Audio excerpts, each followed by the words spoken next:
الله الرحمن الرحيم.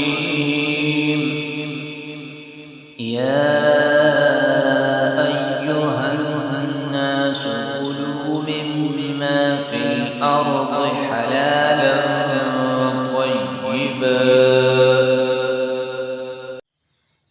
اے لوگو، کھاؤ ان چیزوں میں سے جو زمین میں حلال پاکیزہ ہے، ولا تتبعوا خطوات الشيطان إنه لكم عدو مبين.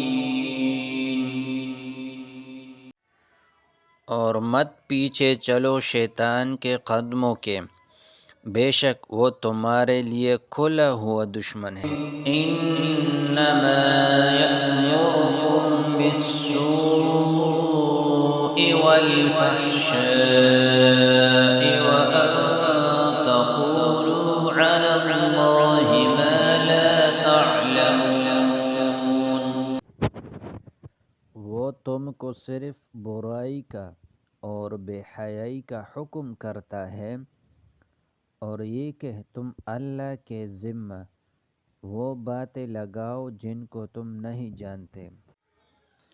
اس آیت کی تشریح.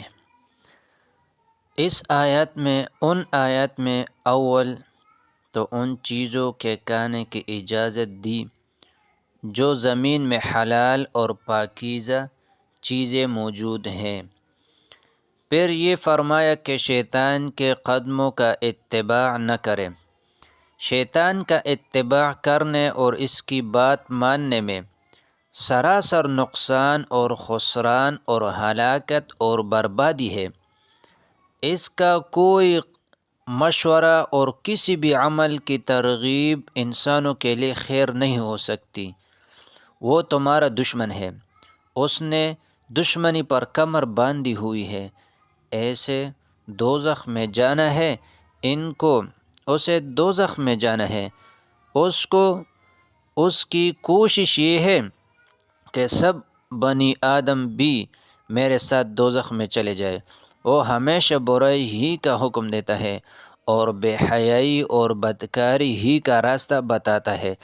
اس کا یہ بھی کام ہے کہ تم سے شرک کرائے اور تمہیں غلط عقیدوں پر ڈالے. پھر یہ تم سے یہ کہلاوے کہ یہ جو کچھ ہم نے کیا ہے اللہ تعالیٰ کے حکم سے کیا ہے اور اس کی رضا کے لیے ہے.